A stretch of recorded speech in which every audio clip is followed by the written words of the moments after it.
Welcome to Start to Finish Motherhood, a podcast for those thinking or already single mothers by choice, just looking for practical advice for navigating life's relationships. When you decide to have children on your own, it doesn't mean that you're completely alone. I'm Aisha Jenkins, and I'm partnering with you every step of your journey. Hi, everybody. I'm here today with Erika, who is a friend to the Melanated Single Mothers by Choice community. And we have a special topic to discuss today. So we're going to add a trigger warning that we will be talking about a breast cancer diagnosis. It is just one of many life experiences of single mothers by choice. Life doesn't stop. Events in the world doesn't stop. Once you become a single mother by choice, you end up just rolling with everything that gets thrown at you. And so I will first ask Erika to introduce herself and tell us a little bit about her single mother by choice journey, and then we'll go into her story. Hi, everyone. Thanks for having me on the show. My name is Erika. I am a single mother by choice. I have two small children. I have a 8-year-old son and a 5-year-old daughter. I became a single mom through adoption. Both my children came to me as infants, and I went down this path thinking I was just going to be a mom of one child. And when my son's adoption was finalized, I closed my license. I adopted through foster care. I closed my license and was, pretty sure I was going to be one and done. It was just going to be my son and I for life. And as he got a little older, and I say older, he was around the age of 2, approaching 2.5.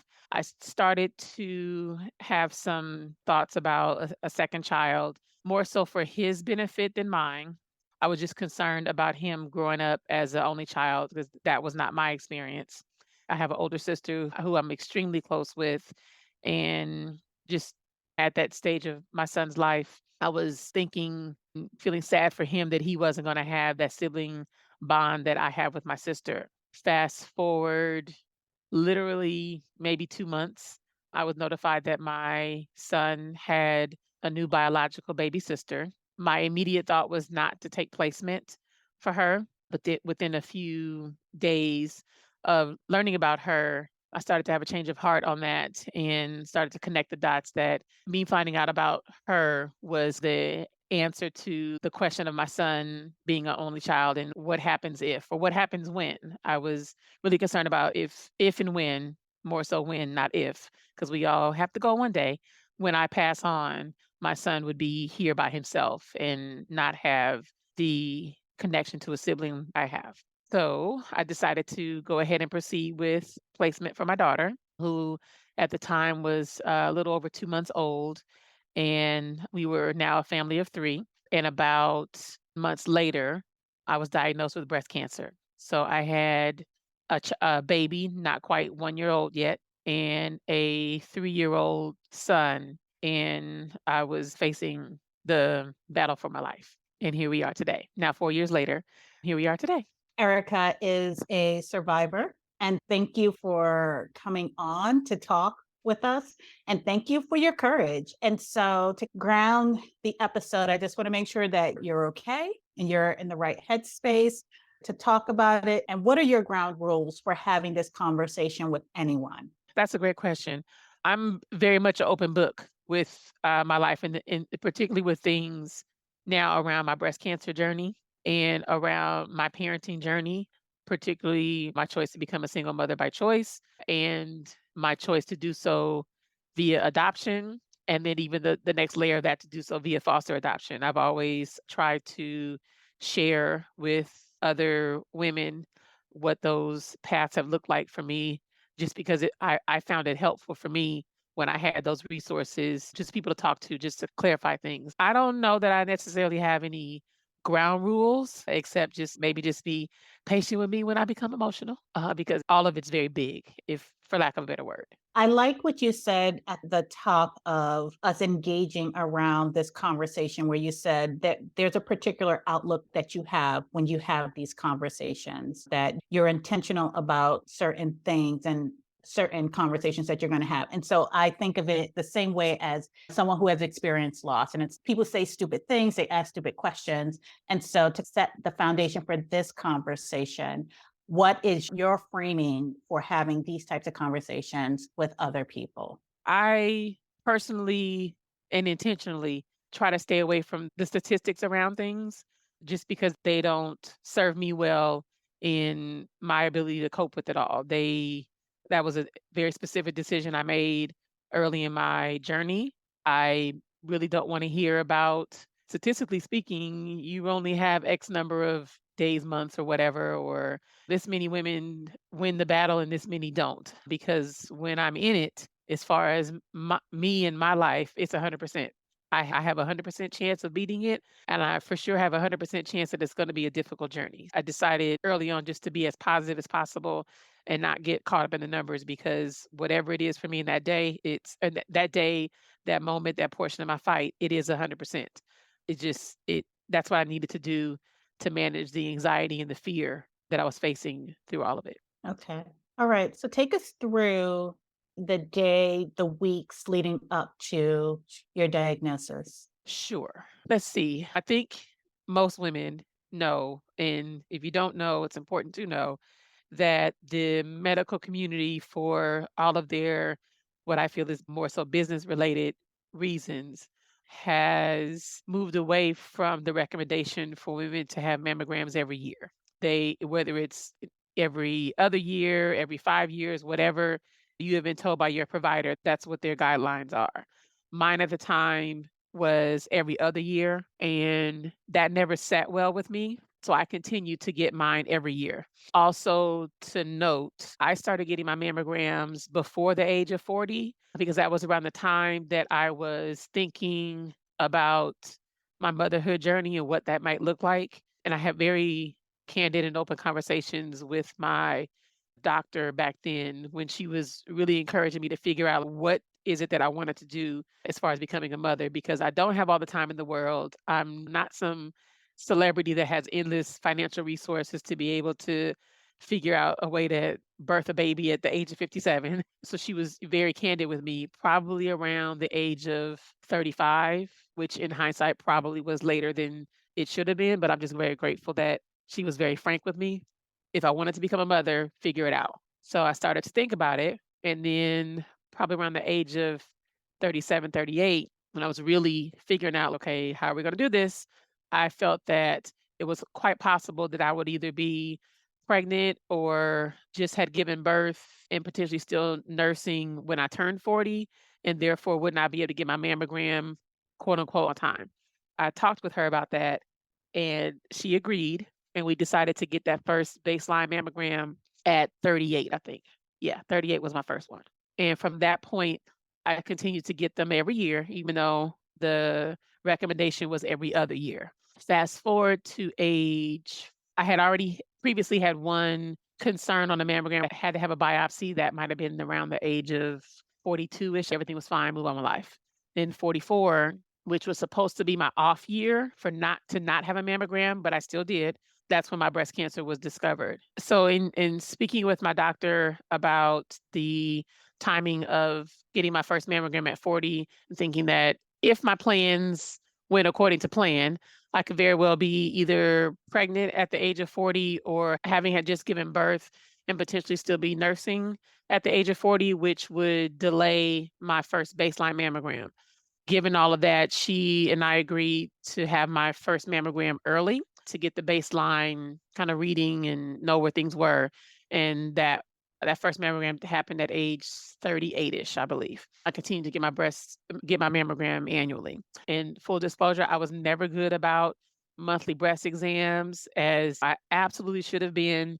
I don't think it would have changed my outcome because my tumor was so small. When I had my mammogram at age 44, that's where my breast cancer was discovered. And the severity of the reality of what would have been had I not had the mammogram that year has never been lost on me. My previous mammogram was either no cancer or at minimum, it was undetectable. In a year's time, it was stage 2.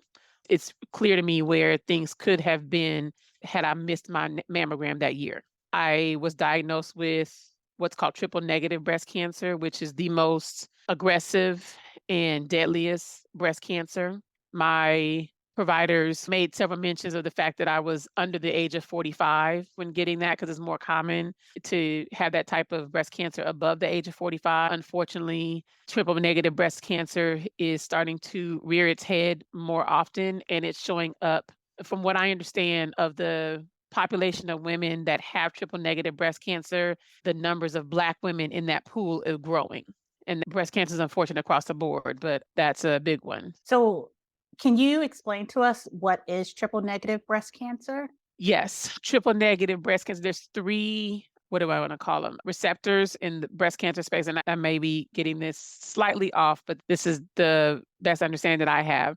One of the receptors is the hormone estrogen, the second one is progesterone, and the third one is HER2. You could be positive or negative in any of those 3, and your status in those 3 receptors really dictate what your treatment plan is gonna be and what your prognosis, et cetera. Triple negative means that you're negative in all 3 of those areas, which at the time when I was diagnosed, I thought I heard, "Oh, negative, that's great. It's not so bad." But I quickly learned that was not the case. When you're positive in one or more of those areas, it really is clear on what the treatment plan will be. When it's negative, and at least 4 years ago, things have changed quite a bit in those 4 years, but it's more of a crapshoot if the treatment plan is really gonna work for you. But they do hit it hard with the types of chemotherapy and the treatment plan. It's, "Let's get going now. Let's hit it hard." And so, like, hearing the diagnosis you have breast cancer is obviously extremely scary for anyone, but what I know now is hearing that it's triple negative breast cancer is definitely not a plus in the positive column, and I didn't know that then. Some of the things that, looking back as a woman, I wish I had known. I wish I knew more about breast cancer, that it's not just breast cancer. It is these 3 receptors. There is triple negative, what to do, what not to do. We learn a little bit, but I don't think that we know enough.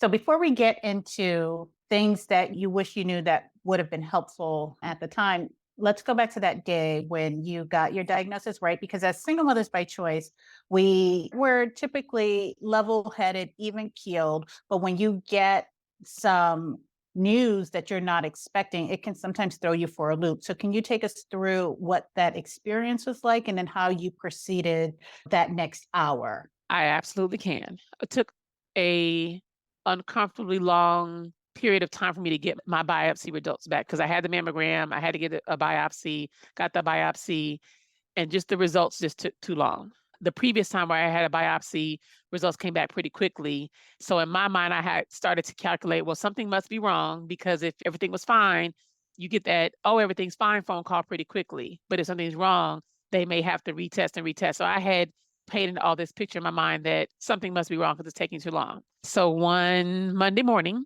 I was driving my kids to daycare in on my going on my way to work and got the phone call from the doctor who had done my biopsy, and she told me as I was driving down the street with my babies in the car that it was cancer. And to your point about being a single mother, and I think this is just, honestly, I think this is just motherhood in general. My immediate thought was, I can't lose it right now because my kids are in the car. I can't scare them. They're way too little to understand what's going on. And I had the phone call on my Bluetooth so they could hear it, but fortunately, they were too little to even understand what the words meant. I was less than 10 minutes from dropping them off, and I held it together enough to get them to school, but in that 10 minutes of hanging up with the doctor, I did call my sister, and I told her that the kids are in the car and that I got the call from the doctor and that we've got a problem. I don't remember if I told her exactly the words, but I told her enough to know we've got a problem. I dropped them off at daycare. I think I sat in the car in the parking lot for a few minutes and I went on to work. And in hindsight, that's so crazy that I still went to work that day. But I remember I called one of my coworkers who's a very good friend of mine still today and told her what was going on. And she told me to go home. And I said, why? What am I going to do at home but make myself crazy? So I went on to work. Don't think if I had to do that over again, that would be the choice that I made. But at the time, it was the right thing to do for me because I would have gone just crazy had I gone home. Excuse me.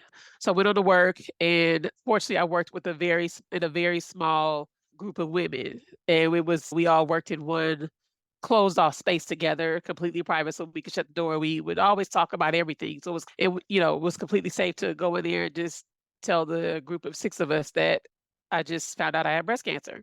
And fortunately, things started moving quickly with my medical care. The doctor told me that morning to expect a call from the scheduling department for an appointment. And if I didn't hear from them in the next 3 days, to call and make the appointment. I heard from them early that morning within a few hours. I went right into my medical plan that same day. I had my first appointment with the surgeon that afternoon and told my boss, this is what's going on, and I'm not sure how many more days I'll be at work.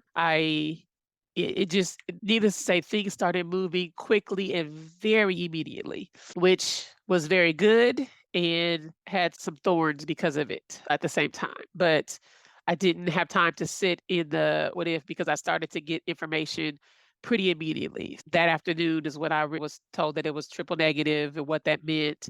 No, that's not so great, and scheduled my surgery that that afternoon. So I found out that morning in the 7 a.m. hour, and by late afternoon, I had a surgery date for my lumpectomy and understood what my treatment plan was gonna be. I'm grateful for that because I didn't have to sit in the wondering stage for more than a few hours. So thank you for that. So I know at one point I got some unexpected news, some devastating news, and I had a little one at the time, and I had 8 hours to mobilize Right, get my mind get into planning mode. I needed to mobilize my village. So right. what did your village look like, and how did you spend those 8 hours? Now probably down to 6 or 4 hours. Great question, because my kids were still in preschool, so I knew I had till 6 o'clock. I didn't have the 2:30 or 3 o'clock pickup. I had till 6 o'clock, so I was able to get all of the various appointments done, and I wanna say I have the most amazing village. I've had the most amazing village my entire life, and it has continued to morph and adjust just perfectly over various life changes. I called my sister, but my sister lives out of state, so she couldn't physically be here, but she was on the phone or a video during my appointments that day because she's our family note taker and researcher. Because I couldn't think straight in those appointments. The very few questions I could articulate, but she had everything ready. My mom went with me to my appointment. So everybody got that phone call, had that initial shock. And to your point, we mobilized. I think one of my lifelong childhood friends, I want to say she picked up my kids from daycare that day to make sure I had enough time to get everything done with the doctor, or at least she was prepared to. And as most things in my family, news came and it trickled down the various branches of my family tree pretty quickly. Most of my family knew by the end of that day what was going on. When I say my family, my immediate family, cousins, aunts, all that kind of stuff. Everyone knew what was going on deck, ready to help, whether it's physically or heavy on the prayers, but everyone was mobilized immediately. My friend circle, I let all those people know pretty immediately, and some people, true fashion to my village, by the time I called them to tell them myself, they already knew because my village took that burden off of me of having to continue to say it time and time again. One of my phone calls was also to my now husband, who was not my husband at the time, because I knew at some point in this I was going to need help with my son. And I just was calling on the people who I knew I could trust with. I knew I was going to need help with both my kids, but he had an established relationship with my son already. Not so much of my daughter just because she was so little, but yeah, everybody was notified right away and ready to roll. My sister says now that she knew I was ready for fight mode when she saw me start creating Google folders on our Google Drive and sharing them with her. Like, I had a few days to just try to process it all. And then I went into, okay, how am I going to organize everything? Who needs to have access to what?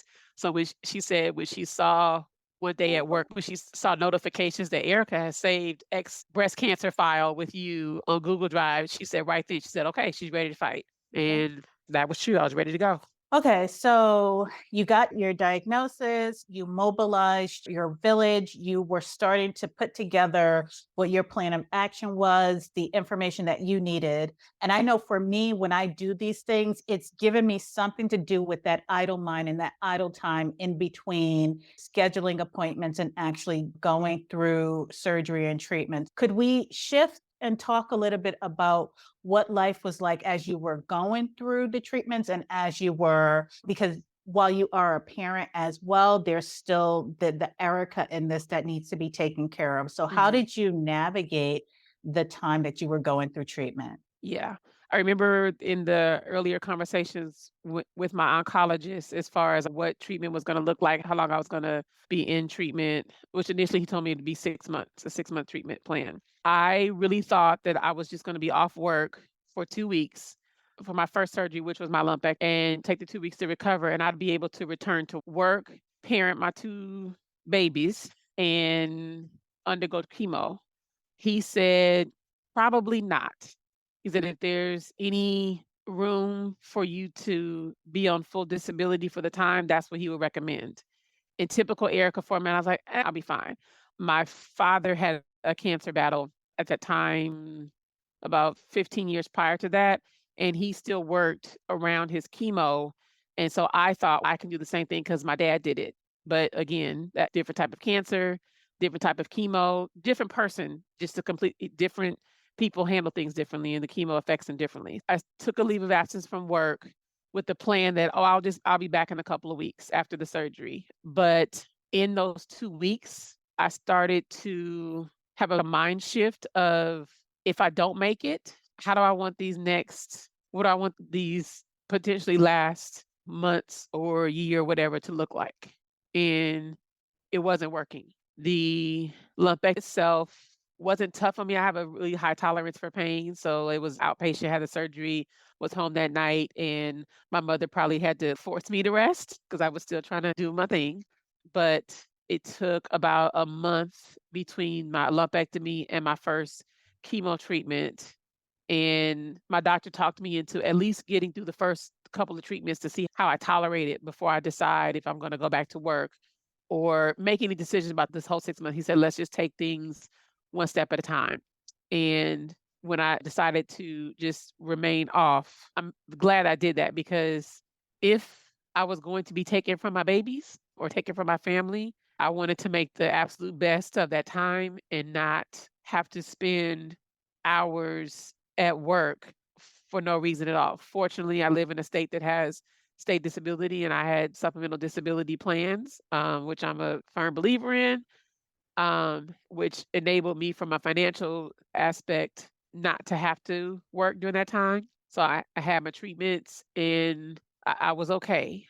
Fortunately, chemo didn't knock me out as bad as it does on other people. My first couple of months, I had treatment every other week from the first part of my chemo or treatment plan, and then I transitioned into having chemo every week. From a physical standpoint, the first type of chemo that I have is supposed to be so extreme, they nickname it the Red Devil. I wasn't comfortable calling it that because I wasn't comfortable calling anything the devil that was being put into my body for the purpose of saving my life. I was not going to sign up for that. So I chose to Exactly. call it the blood of Jesus. The worst part of it for me was I had an allergic reaction to it, an anaphylactic shock type reaction just immediately when it was first being put in. And quite honestly, I don't remember if it was that chemo or the second one. One of them I had a really bad reaction to in the treatment room, but I wasn't physically sick as people who have not either been with someone going through treatment. I never had the nausea. I had some nausea, but it never went beyond nausea. That wasn't anything that a nausea medication couldn't handle. I would sleep for about 2 straight days after treatment, but after that I was okay. And that first treatment, I had treatment on a Monday. I was pretty much zonked out through Wednesday, Thursday or Friday, feeling pretty groggy, but I still could send my kids to school. So that was my kind of my reprieve during the day. But by the weekend, when you're full-time mom, I'm always full-time mom, but when you're on 100% of the day, I was okay. And then that second week, I was really okay, but then to do it again in on that kind of that third week. But when I moved into the treatment that was every week, for 12 weeks. That was tougher. The chemo itself wasn't as tough, but mentally it was tougher because I had to get my mind back to that treatment room every week. Every Monday morning, that was the start of my week. And one of the hardest parts of sitting in that room was wondering if the people that some people you saw that they were on the same like weekly schedule with you, you would see them, but then you wouldn't see them, and you wonder why. Is it just that their white blood cells are too low, so they can't have treatment today, or did something happen? That Mm. was hard. It's the energy of the room is, like, very hopeful. It's a room of healing, but it's also for me, it was a room of everyone in here is fighting for their life. I wasn't too interested in making a lot of friends in there. I didn't do too much talking to other patients. I think fortunately for me, my battle was before COVID, so at least I could have someone sitting in there with me for those that were fighting during COVID and had to sit in that room by themselves. I just my heart aches for them because even if I was sleeping in the chair doing my treatment, I knew my sister was there, I knew my mother was there, somebody was there for me, and that made a big difference. As far as handling life outside of treatment, I'm very grateful that my situation was such that I didn't have to go to work. That work didn't have to make things physically and mentally, work wasn't a factor to make things harder and interfere with me taking care of my kids. I didn't take care of them alone. I had, again, my village showed up as they always do. I know my mother was with me, if not my mother, I think my sister was there through my first treatment. My mother was with me every other treatment until my last one. She got sick, and my godmother was there with me and brought me home. But I had someone in my close circle there every time. And friends volunteered to, hey, if you need me to go to chemo with you, let me know. I'll take off work. I'll go with you. I was not short of support at all. New friends I had had my whole life, everyone showed up to support. Okay, let's take a moment. So, Erica, as a parent, you still have to go home. The kids are still going to jump on you. The kids are still going to want to touch you. So, what did parenting look like for you during the cycles of treatment that you went through? I think as in most things, like the world doesn't stop. And definitely parenting doesn't stop and mothering doesn't stop, especially with my kids being the age that my son was 3 and my daughter turned 1 just at the top of my treatment. So she obviously didn't know anything one way or the other. The only thing that was very visible for my son at 3 was when I lost my hair. And I think I've always been very age appropriate, open with my children. So he knew, mommy's got to go to the doctor today. And when you get home, I'm going to be asleep, and Nana's going to take care of you tonight and take you to school. But when you get home from school, mommy will be ready. And so it was just part of his rhythm. Thankfully, he wasn't old enough to really understand what risk we were facing. He just knew what going to the doctor was. And I had my port, which was visible just because it's raised a bit. And when he asked me, Mommy, what's that? I said, Oh, that's where the doctor gives me my medicine every week when I go. Oh, okay. And that was enough for him, thankfully. I'm very grateful that as tough as it seems things would be with having kids that small, not having to explain it to them. Yes, physically taking care of them was tougher, but like that compared to having to see them understand the risk of it, I'll take the physical strain any day over having to have if it were to happen now with him being 8, that'd be a different conversation. Very grateful. As scared as I was, 'cause I remember one of my cries out when I was on the phone to my sister was like, "How am I going to care for my baby?" Looking back, I would take the physical the days where I was physically struggling to just to be, I'll take that over having them had to experience it any way other than what their experience was, if that makes sense. I'll Mhm. take the physical strain over what it would have done to them mentally or emotionally any day. The fear The of kids fear. and having to Yeah. answer their innocent questions. For my I when I was my hair come to a period of acceptance to that part before it happened, but the when it happened, I was more concerned about what his reaction was gonna be when he saw me. That morning when I dropped him off at school, I had hair, and when I picked him up, I didn't. That I was more concerned about that type of stuff for him, what he would understand. Sorry, I was writing a note for what I want to come back to. Okay. So Let's talk about the hair thing. Let's talk about it. So what was that like? Did your hair and let me know if you're uncomfortable, but did your hair come out in clumps? Did it come out just lightly in the brush? Did you see hair strands on the pillow? What was that like? I was at the time my hair had fallen was coming out. Is black women sometimes we get those like week long hairdos. I was wearing one of those like week long hairdos.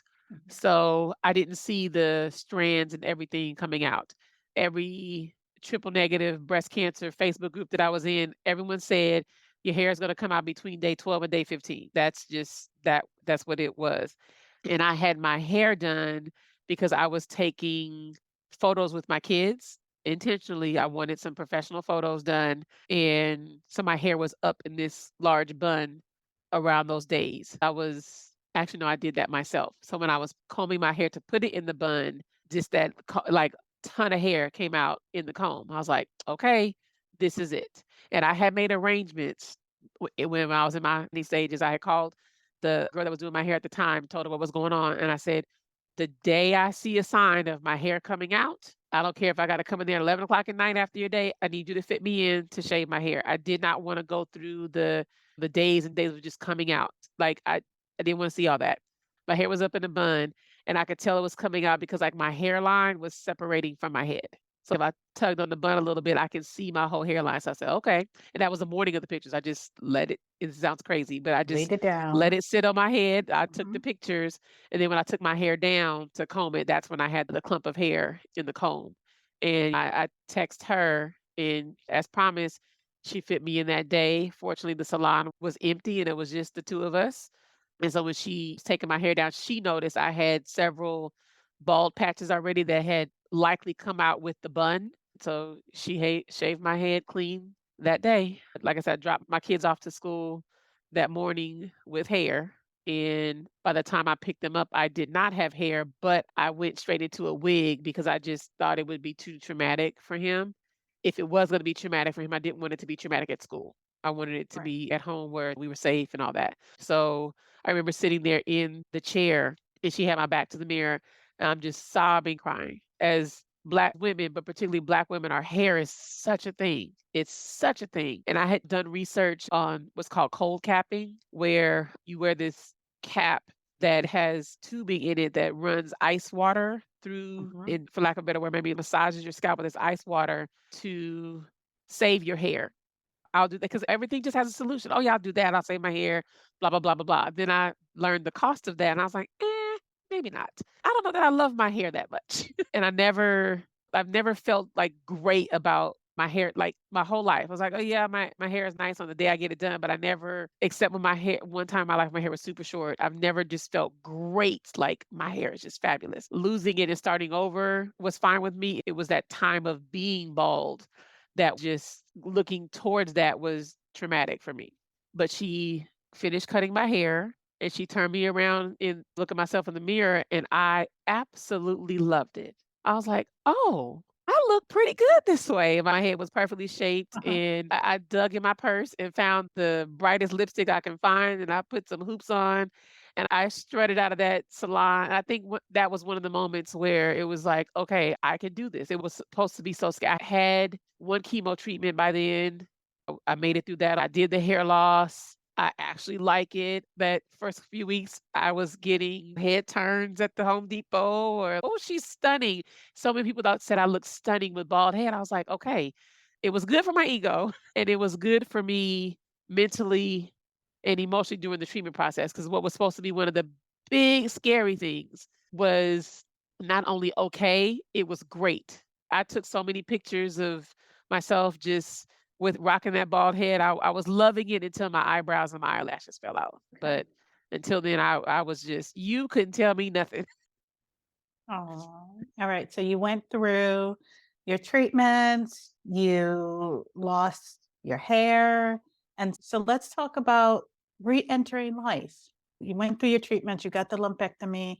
Did you, from listening to the podcast episodes that you sent me, you can get your lumpectomy and you can get your reconstruction at the same time, or you can split them apart.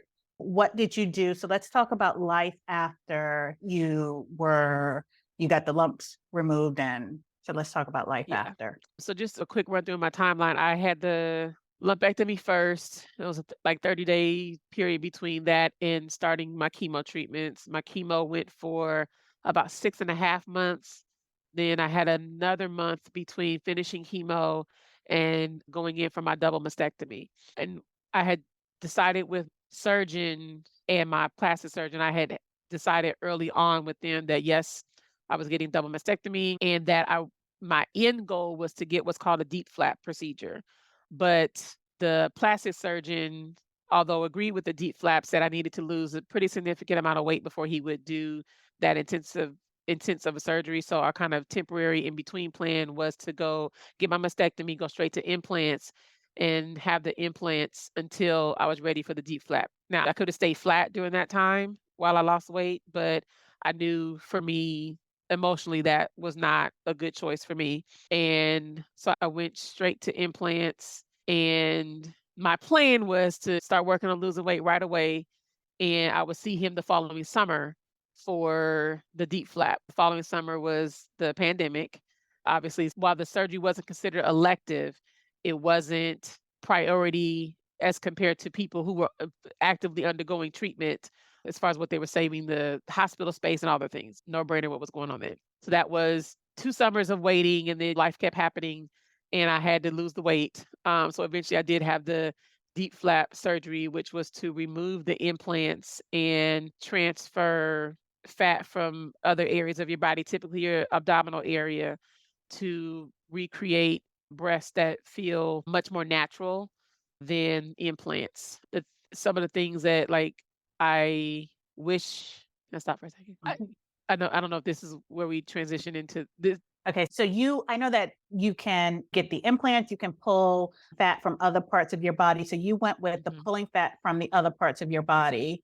And then let's Yeah, go. that was definitely my end goal just for the in between, which ended up being a longer period, primarily because 2 factors, COVID and I needed to, lose weight. I had the implants, they were intended to be temporary, but they ended up being temporary for about 3.5 years. But yeah, the implants are the right decision for a lot of people. Staying flat is the right decision for a lot of people, and having the deep flap procedure is the right decision for a lot of people. For me, the timeline of how things happened ended up being right because by the time I had the deep flap, I was 100% sure that I did not want to keep the implants forever. Having implants after double mastectomy is different than having implants where people get them for breast enhancements. You're putting implants in with breast tissue for enhancement. When you're doing it after double mastectomy, you have none of your breast tissue left, so it's just the implants, and it wasn't for me. Okay. All right. So where are you now after 2019? Are you able to work out? Are you able to run a marathon if you want? How are you feeling? Life after 2019 has had plenty of twists and turns, lots of good twists. Life has happened. I feel great now. Definitely from a physical standpoint, I feel back to normal. New normal, but normal nonetheless. From a mental and emotional space, it's definitely been a ride. I fully expected when I was going through treatment that once it was done, it was going to be done and close that chapter and just get back to life. I would say from a emotional life after breast cancer treatment was far more difficult for me than I ever expected, and there's aspects of it that were more difficult than during treatment. I've talked to a lot of women that have gone through treatment, and when you're in the fight, when you're going through chemo, there's some sense of comfort in knowing that you're physically doing something to fight this invisible thing in your body, which had the purpose of setting out to kill you, whether it's radiation, you're physically going through something. So you're doing something to actively fight. And when you're done with it, this overwhelming sense of fear came over me, even more so or a heavier feeling than when I was first diagnosed. Because even when you're first diagnosed, you're going to start fighting. Now, the quote unquote fight is done and you have no idea what may or may not still be going on in your body. And I remember asking the doctor, how often do we do scans? And their answer to me was, oh, we don't do scans on a regular basis. We just check in with you every 3 months for the start. You phase back to 6 months and yeah, we'll see how things are going and how you feel. And I said, no, that's not what we're gonna do because I felt fine when you found this one. So just to say that we're gonna go forward and just only take action if I start not to feel fine. I felt fine when I had stage 2 cancer. So we gotta come up with a different plan than that. And having to go against those type of guidelines for the medical community, that's what makes it was very similar to me when I had to get back to life after my father died. You think that you're just gonna go back to life as normal, but that life does not exist anymore. Thankfully, I'm a person who seeks out therapy when need be, and I got into therapy pretty immediately when I had to start treatment. I was able to have talk through these feelings and fears and emotions as they were happening, but to finish treatment and to have a double mastectomy, which was literally like one night. Even a double mastectomy now doesn't seem like it's a major surgery, but some people go home the same day after a double mastectomy. I stayed over one night and was only off work for 2 weeks. It was back at work and still not fully healed, but back at work, dropping my kids off at preschool and going on to work, which is that same road that I went down that day I got that phone call. And I remember pulling up at work and sitting in the car, having to park in a handicapped space because I wasn't fully healed yet. Say, okay, I'm supposed to just go back like nothing ever happened. That was crazy to me. Even in my doctor felt bad for me as well. Now I was in managed care at the time. There's just not enough support around that transition. Like I wasn't even sure if the fight was really over. I had by that time gotten the phone call that when they tested all my breast tissue, everything was fine. There was no evidence of cancer in my body. But for how long? There's just trying to go back to work and function. I had a really tough time. So let's pause there for a second. I need to get my head together because I'm like, so let's shift to advocacy because I think a lot of Black women are hesitant. They get white coat syndrome. And I know that the responsibility should be on our medical community to do better. But until that time comes, it sounds like through your journey, there was a lot of self advocacy. Somehow you found the strength to use your voice and say, okay, instead of having a mammogram every other year, I know my family history. I know I need to be having mammograms every year. And then to say in that interim period, you're going to check in on me when? Every 3 months, every 6 months? I would feel more comfortable if you checked in if we did XYZ. So, can you take us through what advocacy looked like for you and what you would tell someone else as they're going through this journey, or any kind of major medical journey? I'll even take a step back from that. I think advocacy, speaking up for yourself, even to be comfortable doing that even before you get to something major. I would say, thankfully, I wasn't in a situation where I had to fight too hard to get these things. And maybe it's my personality. I come in with maybe my energy is such that while always respectful, I think it's pretty clear in my energy. No is not an answer that I'm going to accept. Let's I heard that plan, but let's come up with something that works for both of us. I do think and have always been so thankful to the Ryan that was seen at the time. She's a woman of color, and I had a great relationship with her for years before all of this happened. And I, even when it came down to sitting me down and having a frank conversation with me about figuring out how I was going to become a mom, she was just very matter of fact with me, very clear. Talk to me as my doctor, but talk to me just woman to woman.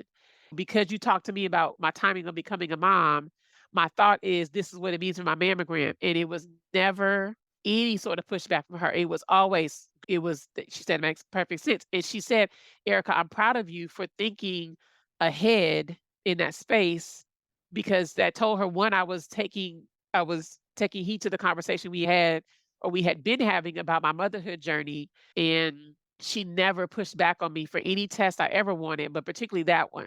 And when she affirmed that for me, that I was making the right decision, and she was always a resource that I would go back to if I had questions on what should I say to this other doctor, which was in the same managed care group.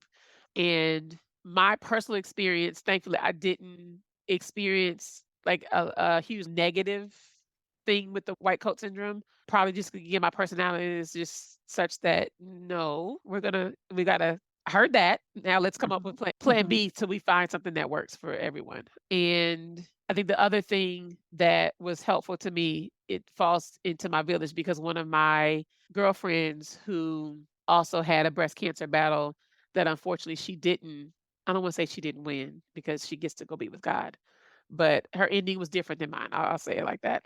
She worked at the hospital where my treatment was in that same department, and she had also been a patient. So she had seen both sides of it. She knew what doctors to tell me to go to. So I say that as a the point of that is to tap in to your support and find the right support for what it is you need for that part of your journey. Obviously, the support system that I need to help take care of my kids is going to be different than the support system that I need for someone to sit with me at the doctor. Some of my friends would not have been able to sit with me at the doctor, and that's okay. They supported me in the ways that they could. But overall, you've got to just pull from your inner strength. And sometimes that's the same strength that you have to pull from in this whole mommy thing. And you've got to speak up. And if you get in a point where you're feeling uncertain or scared or whatever that feeling may be, I just for me it was like, okay, think about my kids. I'm not going to let this take me from my kids. At least not without one hell of a fight. Or without asking, Or right? without that, Because don't like, get fed. what's your Right. need? Yeah. And I also my other thing is if you don't give them an opportunity to say no, you also are not giving them an opportunity to say yes. You have to be okay with the possibility of them saying no, because if you don't give them that chance, you also aren't giving them the chance to say yes. Okay, I'm gonna pause you for a second because I'm still playing around with, is this 1 episode or 2 episodes? So let me just Right. give us a way. So Erica, thank you for sharing that first part of your story. And if you have time, I'd love to have you back for another episode. Are you okay with that? I sure am. Thank you so much for having me. Thank you for coming on.